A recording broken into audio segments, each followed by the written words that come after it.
see this better?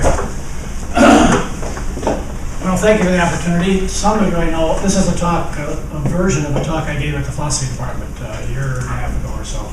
So if you were at that, it's not that much different, you can feel free to leave. Otherwise, I will proceed.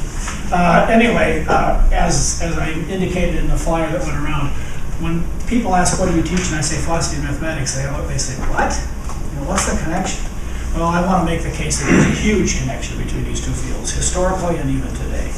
So, when I saw the flyer, Robert had asked me to send me a picture of myself for the flyer. And when I saw this, I thought, well, let's see, that old guy must be, again, that guy must be Robert. Minus the beard. This is a famous picture called The School of Athens. It was by Raphael. It's a fresco in the Vatican, and it really nicely brings together, surreptitiously, because I didn't send him a picture, but it brings together the theme of my interest, which is mathematics, philosophy, and the fact that it's in the Vatican. Another interest of mine is religion and theology, given my current appointment as a graduate of an Interfaith Institute. We'll come back to this image at the end as kind of a summary, because in a way it nicely summarizes what I want to say today. We're going to start actually with Pythagoras, a little before Plato, because when I ask the students in 495 what's the most famous theorem, they always say the Pythagorean theorem. And this is a statue on the island of Samos where Pythagoras lived, and obviously it depicts the right triangle and his theorem, famous theorem. But Bertrand Russell said of Pythagoras that he was intellectually one of the most important men that ever lived, because the whole conception of an external world revealed to the intellect but not to the senses is derived from him. So Russell looks back to Pythagoras as the touch point for this issue between, can we have knowledge that is not necessarily from the senses, but is from our rational being. Plato is famous for having said the knowledge which geometry aims is the knowledge of the eternal and not of the perishing or the transient, from his Republic, Book 7. And then that brings us quickly to Euclid, who was a student in Plato's Academy, approximately 300 before the Common Era. And Euclid was, as I indicated, a student there. He went on to establish the School of Mathematics in Alexandria, wrote the Elements, and is probably most famous for today, especially for the axiomatic development of geometry. With 5 postulates, 5 common notions, he was able to prove 465 theorems. Now this is going to be old hat to the math people here, but this is what I had to tell the philosophers to remind them. He starts with common notions. Things equal the same thing or equal to each other. Equals added equals or equals. Subtracted or equal. Things which coincide are equal, and the whole is greater than the part. Nothing really profound, right? Pretty commonsensical kind of notions. Then he added to that postulates. 2 points determine a straight line. Again, pretty clear. Straight lines can be extended. A circle can be drawn given any center, point, and radius, and all right angles are equal to each other. So, a fairly efficient set of axioms so far that he was able to develop so much out of these things. There was one kicker, of course, and that's the famous 5th postulate, which in Euclid's Elements reads, if a straight line falling on 2 straight lines makes the interior angles on the same side less than 2 right angles, the 2 straight lines, if produced indefinitely, meet on that side on which the angles are less than 2 right angles. You know, the character of this postulate right from the very beginning is so different than the common notions and the others. And of course, it caused mathematicians for centuries a lot of problems. Why should something that is so rich in content and is far from intuitively obvious, whereas the others seem to be, why is that a postulate, and why can't we prove that? But anyway, that takes us down the story in its relationship to philosophy as well. Of course, that postulate was rewritten by Playfair in the 1700s, and the one that we usually learn now in high school geometry. Given a line and the point not on the line, there is one and only one line through the point parallel to the given line. Out of this, as I indicate, Euclid was able to prove 465 theorems, including the sum angles of a triangle equal to right angles, the Pythagorean theorem, congruent in similar triangles, prime numbers are infinite, volumes of cones, the cylinders, and spheres, and he ends his book 13 with a theorem about regular solids, which I want to discuss next. Regular solids are solids or polyhedra where each face is a regular polygon, all the sides are equal and the angles are equal, and each vertex of the polyhedron has the same number of faces and edges. He proved that there are exactly 5 such regular polyhedra, and they were called the Platonic solids. Now, in the math group, you probably don't need to see the proof, but for the philosophers I did run through the proof real quickly. We'll start with what the 5 that were known in the time of Plato and Euclid: the tetrahedron, 4-sided, the cube or hexahedron, the octahedron, the dodecahedron, and the icosahedron with 20 sides. Now, Plato, they're called Platonic solids because Plato refers to these in his famous dialogue, the Timaeus. And the reason he refers to it is that way back at the time of Plato, there was this desire to combine science with mathematics, or to understand the scientific knowledge we have in mathematical terms. And that's still a very driving force in science today. If once you can get it, explain something in mathematical terms, you've explained it. Or as Newton famously said, I don't know what gravity is, but here's how it works. Here's the formula that works. So, and that's kind of started back in Plato's time. If you can reduce your science to your mathematics, then you've pretty much done the job that you're after. And the science of Plato's day was a periodic chart of 4 elements: fire, earth, air, and water. We think that's pretty primitive, but in his day there were people who were arguing that everything is water. And their argument was that, well, we see water in a solid form, ice, we see it in a liquid form, we see it in a gaseous form. So, it covers all the states of everything must be made out of this water. And there was other sort of intuitive reasons. When a fire burns, you see the air escaping and the smoke. You see the fire that's there. You see the crackling, which is the water that is leaving, and then what's left over the ashes are the earth. So wood, and when it's burned, you see it's made up of those 4 elements, and you can decompose it. Anyway, Plato said that the fire was actually little atoms of tetrahedra. And earth, because the tetrahedra, by the way, because they're very pointy. It's that fire breaks things up. The cube represented earth because it's nice and stable. Air was the octahedron. Water, because it flows and is almost round, was the icosahedron. And of course that left the dodecahedron, the 12-sided, and he says, well, that's the dome that covers the universe. Now, just to take this a little bit further with Plato's Timaeus, and this is a quote from the dialogue: to the earth then, which is the most stable of the bodies and the most easily modeled of them, may be assigned the form of the cube. And the remaining forms to the other elements: to fire, pyramid; to air, the octahedron; to water, the icosahedron, according to their degrees of lightness or heaviness or powers of penetration. The single particles of any of the elements are not seen by reason of their smallness. Well, you got that right. We don't see atoms very well. They only become visible when collected. The ratios of their motions, numbers, and other properties are ordered by the God who harmonizes them as far as necessity permitted. And there's a 5th figure, which is made out of the 12 pentagons, the dodecahedron. This God used as a model for the 12-fold division of the zodiac. Now, he didn't just lay this out, he also did what we would call today in chemistry, he balanced equations. For example, water, which remember is the icosahedron, has 20 faces. If you break it up, you get fire, which is the tetrahedron, 4 faces, plus 2 airs, which are the octahedron. So 2 times 8 plus 4 is your 20. So there's got the equation balance there. A volume of air divided in 2 becomes 2 fire. 2.5 parts of air condensed into 1 of water. An equation like that, we would like to make those whole numbers, so we would probably say 5 air, which is 40 faces, equal 2 waters, which is also 40 faces. So he had a whole concept in his science of balancing equations, as we do now in chemistry class. The point I want to make is that the science in Plato's day has been replaced many, many times over, and we kind of all smile when we hear about Plato's science. But Euclid's proof is still valid today. the mathematics that was proven during the Greek era is still good mathematics today.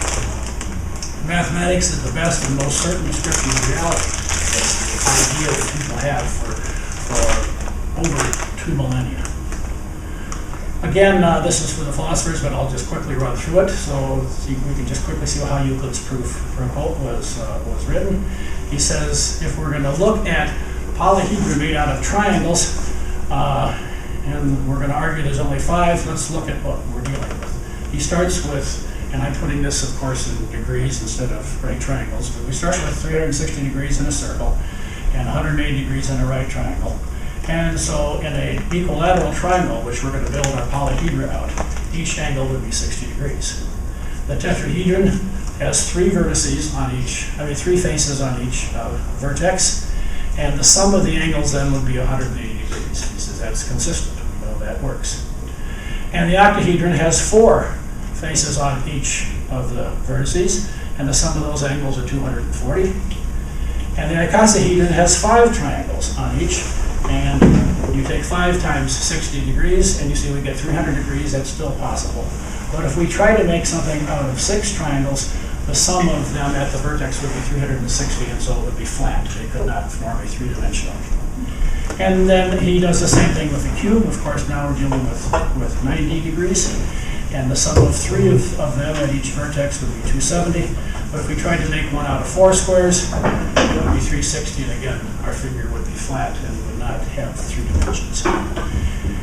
Then we go on to the dodecahedron, which is made up of pentagons, and each vertex has 3 pentagons.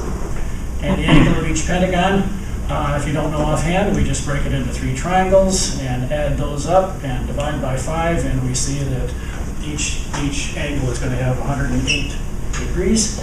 And when we have 3 of those, we end up with 324 degrees, which is still possible. But if we tried to put 4 together, it would exceed 360, so it would not be able to be a convex polyhedron. And then we go on and say, what about hexagons? Hexagons can be thought of as equilateral triangles. You can break that up in equilateral triangles. So each of those angles would be 120, and of course 3 of those give us 360 again. And anything larger than that cannot be a building block for a polyhedron because it would have too many degrees at the vertex. Anyway, that's just a real quick run of Euclid's proof, and that concept still holds today. That's still good after 2,000 some years. So we looked at, they knew at the time there were 5, and the issue for Euclid was to prove that there can't be any more.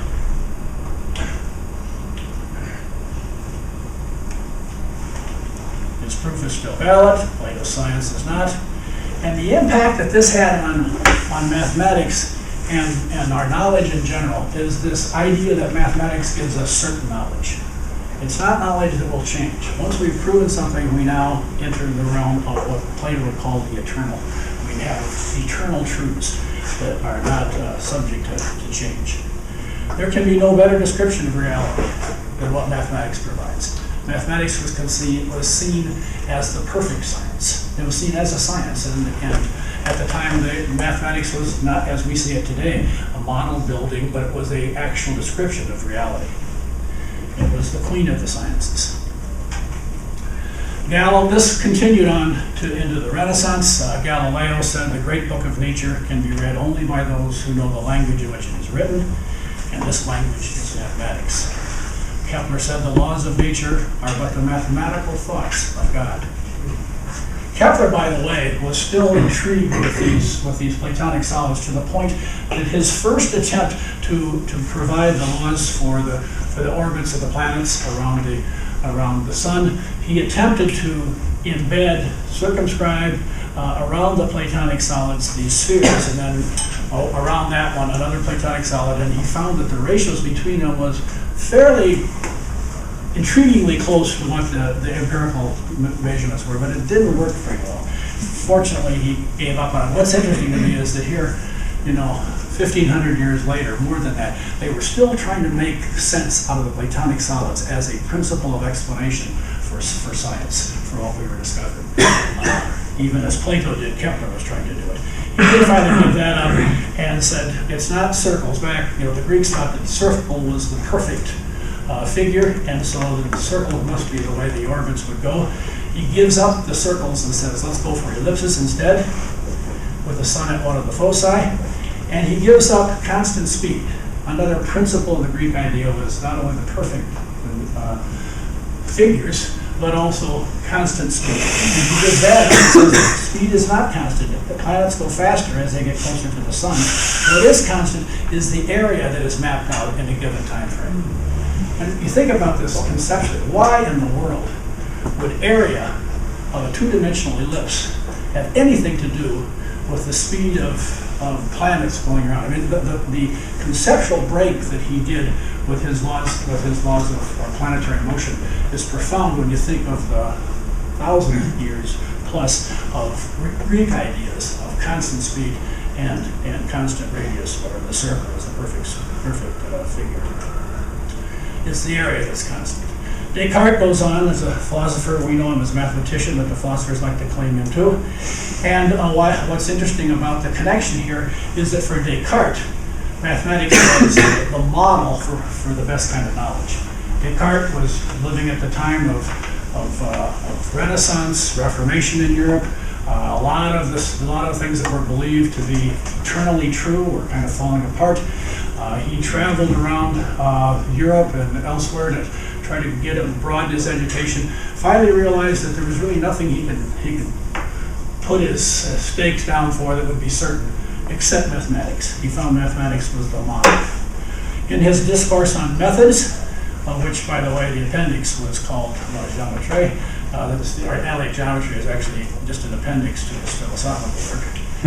He says it's only the mathematicians who've been able to find some proofs, that is to say, some certain and evident reasons. I was especially delighted with mathematics on the account of their certitude and the evidence of their reasonings. And so when he set forth his 4 points on method, these are what they are, and as mathematicians we will recognize them. Not to accept anything as true which did not clearly known to be true. There's Euclid's basic common notions and postulates. Divide each difficulty into as many parts as possible. In an orderly way, begin with the simplest objects, gradually climb right up to the knowledge of the most complex. And fourth, make my calculations throughout so complete and my review so general that I would be confident of not omitting everything. A good set of guidelines for math students. Those long chains of reasoning, all simple and easy, which geometries have habitually used to reach their most difficult proofs, gave me occasion to imagine to myself that everything which could fall under human knowledge would follow in the same way. So Descartes as his method for philosophy. Even Hume, the great skeptic, who questioned everything, including causality and everything else, said, though there never were a circle or a triangle in nature, he at least understood that these were abstract things, that we never can see a circle because it's two-dimensional. Anyway, the truths demonstrated by Euclid would forever retain their certainty and evidence. So even a great skeptic like Hume sees mathematics as that certain truth. Famous mathematician Kant said, all properly mathematical judgments are synthetic a priori. For Kant, if you do a little review of your introduction to philosophy, he divided things which were analytic and synthetic. And analytic were things like mathematical statements, or all bachelors are married, things that are true by the very nature of the words. Synthetic are things that are true about nature. They're not true just because of the way the words, the meanings of the words. And a priori, those things that we know before we've experimented. A posteriori are things that we learn from experience. And Kant famously said that mathematics is synthetic. It's not true just because of the meaning of the words, because there's nothing in all triangles have 180 degrees. There's nothing in the meaning of those words that would make it true. It is something that's true apart from the meaning, and yet it is not something that we find through measurement and evidence. We don't go out and measure triangles and then and then come to that conclusion. So his whole idea was that mathematics is synthetic and a priori, and that was an important part of his philosophy. In every specific natural science, there can only be found so much science proper as there is mathematics presented in it. Now, some of this is still true in science today. You know, people still, when you've got it down in the mathematics, you've pretty well got it done. The science of mathematics presents the most brilliant example of the extension of the sphere of pure reason without the aid of experience. And it's this debate through the history of philosophy between, does our knowledge all come through the senses, the empirical senses, what we can measure and experiment on, or is there knowledge that comes through reason that is not dependent on the senses? And this is you could describe the whole history of philosophy as a debate between these two. And mathematics plays that pivotal role always in the middle of that debate. Is mathematics empirical? We say no, it's logical. And does that mean, therefore, is that an argument in case of the rationalists? And the rationalists would argue, of course, as did Kant and Descartes and many others. And the empiricists would say, well, you know, there's other ways of looking at it. They have to account for mathematics, which is sometimes a tough job. How does mathematics function if everything has to be empirical? Anyway, well, I'll come back to the summary a little bit later, but it's really clear here in Kant and some of these others during this time period. Of course, the thing that really changed the whole world happened after Kant and Descartes and the early scientists, and that is the development of non-Euclidean geometry. Going back to the 5 postulates of Euclid, we see that fifth postulate on parallel, given a line and a point, not on the line, there's one line through the point parallel to the given line. That was the one that had been questioned. There have been many attempts throughout history to explain or to prove that based on the other axioms, or to take other axioms and prove this. For example, if you start with, if one of your axioms is that all triangles, angles add up to 2 right angles. If you use that as an axiom, you can prove the parallel postulate. So there were lots of alternatives to the parallel postulate, but nobody could get by with just using the 4 postulates and prove this. But anyway, so that then became the question, and I won't go into all of the historical details as to how that came about with the work of Sackler and others. But the big 3 for the first non-Euclidean geometry were Gauss in Germany, Bolya in Hungary, and Lobachevsky in Russia, all working about at the same time. Bolya's father, Wolfgang, said, "For God's sake, please give it up. Fear it no less than sensual passion, because it too may take up all your time and deprive you of your health, peace of mind, and happiness in life."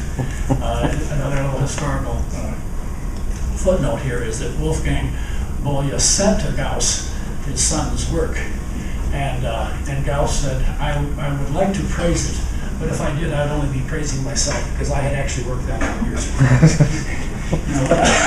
What an injection letter. Anyway, then Riemann came up with the alternative. If you assume there's more than one parallel line, and you can get a consistent geometry, what if you assume there are no parallel lines? And of course, as you all know, in the Lobachevskian or Bolya non-Euclidean geometry, triangles have less than 180 degrees, and in Riemannian geometry, which is modeled by Rastir, triangles have more than 180 degrees. Now, Morris Klein, in his Mathematics in Western Culture, his big, huge history book, says, the importance of non-Euclidean geometry in the general history of thought cannot be exaggerated. Like Copernicus' heliocentric theory, Newton's law of gravitation, and Darwin's theory of evolution, non-Euclidean geometry has radically affected science, philosophy, and religion. It is fair to say that no more cataclysmic event has ever taken place in the history of all thought. Well, in the math community, we know that non-Euclidean geometry was a very creative point at which a whole lot of new kinds of mathematics was developed. And we celebrate that. But Klein is arguing that it was such a shock, it was to mathematics. There were famous mathematicians that refused to even consider the non-Euclidean geometry. But he's saying that it also affected science and philosophy and religion. And the big thing here is, why did it have that huge effect? Because for 2,000 years there was this concept of eternal truth. And if you question whether there's eternal truth, just go check with your local mathematician and he'll explain it to you. Here's the eternal truth, and now that's clear. Okay, now let's go on. So when you have more than one geometry, and you no longer can claim that Euclidean geometry is the actual description of reality, not just a consistent system or a model, but it is the actual description of reality. If you can no longer claim that, then what can you claim? Where is absolute truth? What do we do with this geometry as the knowledge of the eternal? What happens to that? And the influence of that over 2,000 years was profound, and Klein recognizes that. It led to a rethinking of mathematics. The non-Euclidean geometry took place during the 19th century, and at the end of the 19th century were the great foundations of mathematics debates, and that's a whole lecture in itself, so I won't go through the details, except just to highlight who some of the major thinkers were. Logicism was developed by Bertrand Russell, intuitionism by Brouwer, and formalism by David Hilbert. If we want to talk about those, we can, but like I said, that's a whole other lecture. But I want to jump now to Bertrand Russell, because my talk is from Plato to Russell, and in particular, the subtitle I said that this is the 100th anniversary of the publication of the second volume of his famous Principia Mathematica. When I did this for the philosophy department, it's the 100th anniversary of the volume 1 of the Principia Mathematica. The timings have been fine here. Anyway, Bertrand Russell, I want to tell his story, but I'm going to shift gears a little bit and move into a comic book form. It's nice to get a little change of pace. And if you're not familiar with this book called Logicomics, it's a really fun book that tells the whole story of Russell and Whitehead and the whole development and some of the problems that developed that. I'll give you a little excerpt from that in comic form. Here's Bertrand Russell's first wife saying, "Oh, Master Bertie is also displeased with philosophy. At least mathematicians try not to contradict one another. Not so philosophers. They are all great and all in total disagreement. They call this trash philosophy. I want to find my way to reality, man. I want a method to acquire certain knowledge." See that goal? That was there from Plato, Euclid on, and it's still with Bertrand Russell. He wants certain knowledge. If we unite the healthy parts of mathematics and the conceptual sophistication of the new logic, we can launch a powerful attack. He really wanted to build a foundation, not only for mathematics, but for philosophy, for knowledge in general. Well, he's sitting in on Alfred North Whitehead's class, and Whitehead says, to achieve any kind of certainty in mathematics, we must re-examine its basic assumptions.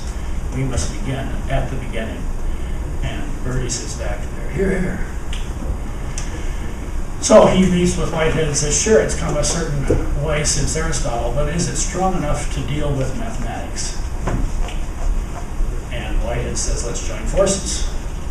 And Whitehead was famous for his book on universal algebra. And so Russell says, you mean write a second volume of universal algebra? He says, no, write together a brand new book. So they work on what becomes Principia Mathematica, which is kind of an interesting bit of overconfidence, maybe. Principia Mathematica was what the great Newtonian book was, and they decided to call theirs the same thing.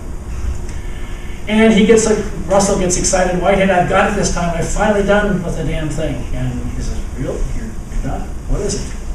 It's proven, 1 + 1 = 2. On page 362, it says, and therefore, 1 + 1 = 2. And the kid says, I don't get it, Bertie. Why 362 pages? Let me play, old chap. So it was such an enormous rethinking of logic and symbolic logic and the whole basis that it took that long for him to prove that 1 + 1 = 2. Russell then starts, as things develop, he starts losing confidence in his own program and says, to understand my predicament, remember that my profound underlying aim had never changed, to acquire certain knowledge about the world. Same idea. Somehow mathematics should give us information about the world. Knowledge which should only come from science. But science depended upon mathematics, which was a total mess, plagued by unproved assumptions and circular definitions. To repair it, a powerful logic was needed, but there wasn't one, and and so we came to an impasse. He finally said, mathematics is a subject where we don't know what we're talking about, or whether what we're saying is true. And this was actually an insight that is important for all of mathematics, because Euclid tried, one of the problems with Euclid's elements is that he tries to define everything. He defines a point as location without extension. That helps. A line is length without breadth. And as we often point out to our students, if you try to define everything, you get into circular reasoning. One example I like, I think it's Oxford Dictionary, that defines a dog as a quadruped of the genus Cana. You end up using more complicated words to describe simple words, and even if you have simpler words, if you look up the meaning of those, it'll eventually cycle around. So definitions aren't necessarily circular. And Russell recognized that. He also recognized that our axioms are not always intuitively true. They are beginning points. So we can't prove the axioms, and we can't ultimately define. So we don't know what we're talking about, and know whether what we're saying is true. In his Portraits from Memory, his autobiography, he says, I wanted certainty, again this key, certainty, in the kind of way in which people own religious faith. I thought that certainty is more likely to be found in mathematics than elsewhere. After some 20 years of arduous toil, I came to the conclusion that there was nothing more that I could do in the way of making mathematical knowledge indubitable. The splendid certainty which I had always hoped for in mathematics was lost in the bewildering maze. So, 100 years ago, they published their 3-volume Principia Mathematica. He died at 98 in 1970, 42 years ago now, approximately. But the question of mathematics in reality, and the search that Russell, along with Euclid, Descartes, and many others, is still a question that we often ponder. Does mathematics describe reality? Is mathematics just a game, as some of the formalists were? Is mathematics meaningless? Are mathematical objects real? Are numbers real? Are points and lines real? Reality is one of the issues philosophers deal with. It's called ontology. Ontology is what is real, what is true. And so these are questions that a philosopher would want to pose to the mathematician. And if mathematics is not real, I mean, we have this much certainty about mathematics, and everything else is less certain, and mathematics isn't real. What's going on here? Questions of, is mathematics discovered or invented? Question of certainty in mathematics. Realism. The status of logicism, formalism, and intuition. These are kind of the questions we deal with in the philosophy of mathematics. And then finally, the question of structural realism. In the last 20 years or so, there's been a new movement in the philosophy of mathematics called structural realism. And that's another whole talk, which I don't have time to do today, but it's one that I have presented at some international meetings. And it's a very intriguing way of making sense out of this whole question of whether mathematics is real. And it really comes back to the picture that Robert picked for the notice. And this is, like I said, from Raphael's famous The School of Athens. It's a good way to summarize the part of the story I want to say. The person on the left is supposed to be Plato, and notice that he is pointing upward. He is pointing to the rational truth, to the certainty that transcends our experience. And Aristotle is saying, no, it's here on earth. It's empiricism. It's what we can see. It's what we can touch. It's what we can feel. It's what we can hear. It's what we can measure.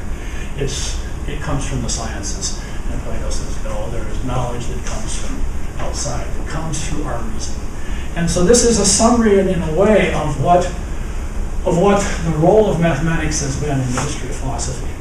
Is this tension between, can there be knowledge that is not empirical? Is there knowledge, even better knowledge, that comes through our reasoning and through our rationality, that is not subject to empiricism and to what our senses tell us? But since I have a little bit of time, I guess I went to race through this pretty fast, realizing I was under time constraint. I'm going to take the opportunity to do a personal postscript. I want to talk about three famous philosophers, Wittgenstein, Russell, and Karl Popper. And Russell, of course, we've talked about, became not only a famous mathematician, but a famous philosopher. Karl Popper was one of the famous philosophers of science, and Wittgenstein was the philosopher who in many ways caused the revolution towards analytic philosophy, and then a whole new way of looking at philosophy in his philosophical investigations. Probably most people would argue is perhaps the most influential philosopher of the 20th century. A lot of interesting stories about Wittgenstein too. But the story I want to tell is when Popper was invited to the Cambridge University Moral Sciences Club. This is the club that the greats that belonged to Russell, Whitehead, Lotz, Wittgenstein. This was the sort of the elite club in Cambridge, and you had to be nominated to be and approved to be a member of the club. In October 1946, Karl Popper was invited for the first time. He was not a member, but he was invited as an outside lecturer to give a talk. Are there philosophical problems? Wittgenstein was famous for saying there really aren't any philosophical problems. It's just problems of language. We confuse ourselves with the way in which we talk about things.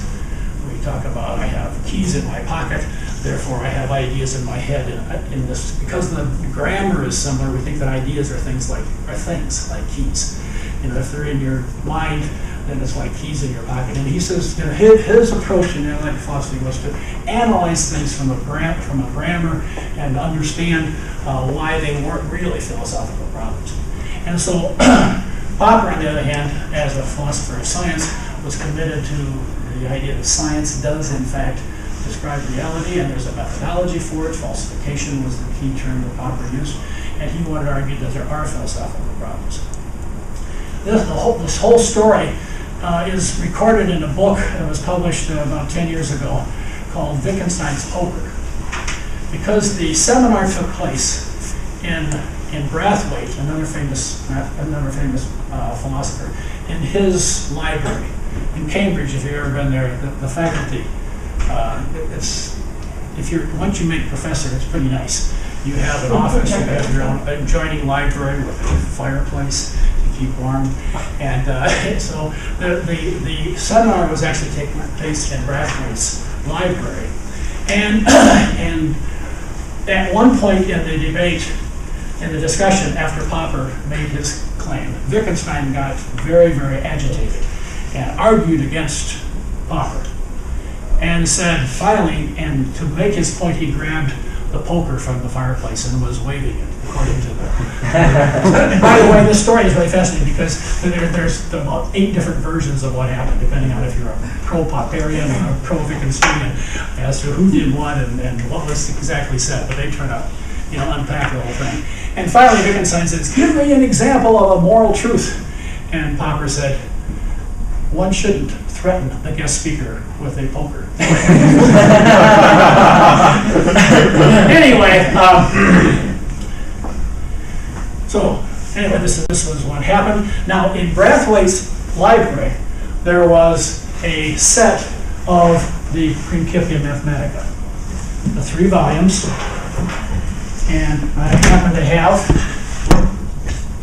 the 3 volumes of the Principia Mathematica. If you want to come up and take a look at it afterwards, I even put a little sticky on page 362 where it says, "From this proposition it will follow, when arithmetical addition has been defined, that 1 + 1 = 2. But the other interesting part of this is that if you look on the front page, this was R.B. Brathwaite's personal copy of the Principia Mathematica. And when I left the dean's office in 2004, was it? The faculty, some of you were still here, collected some funds and bought me a bunch of philosophy books because I was moving into my faculty role. And one of the treasured things were the 3 volumes of Principia Mathematica. There aren't very many original editions of this around, I don't think, anymore. And to not only have one, thanks to my faculty colleagues back then, but to have Brathwaite's when it was part of the story of Wittgenstein's Poker is kind of a special little personal thing for me. So anyway, for me, that kind of pulls together my own personal history as well as my exploration over the decades in philosophy and mathematics and how these things fit together. So I think with that, I'm done.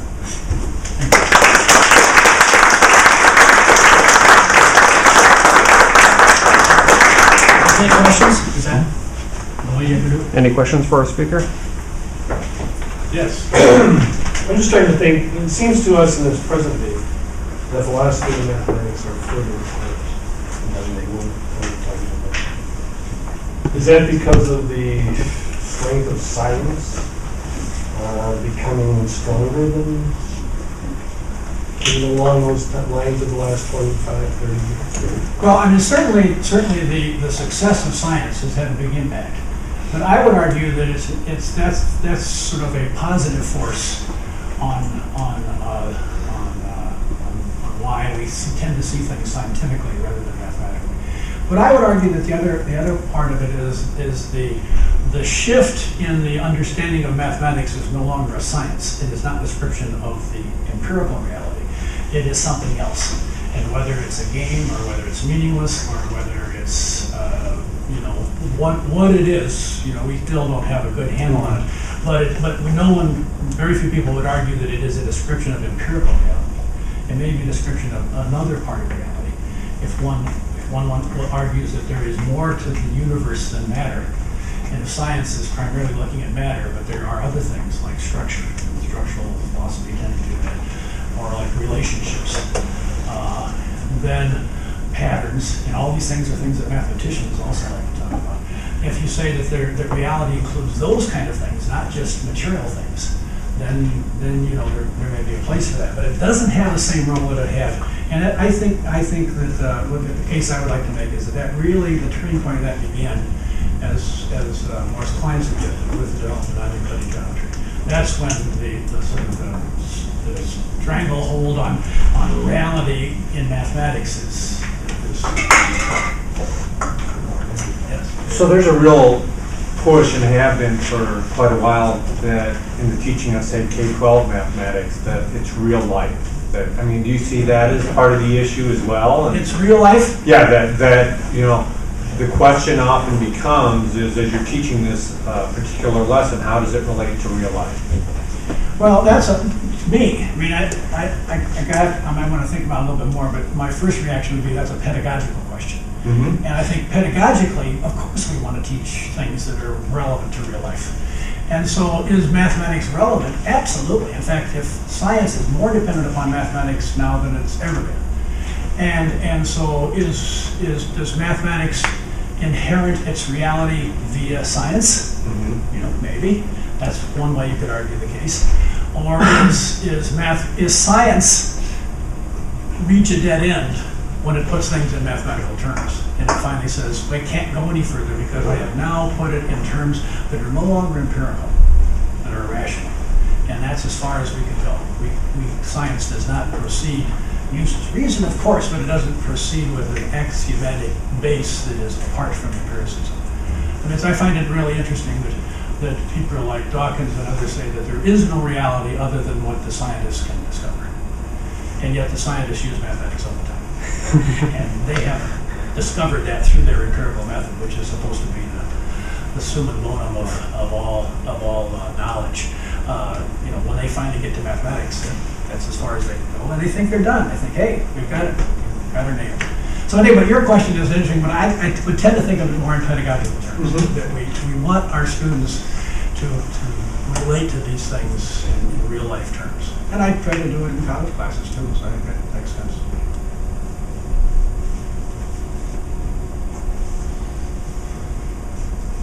Do I have time for my foundations lecture? If there's no more questions, let's thank Professor Kinsey again.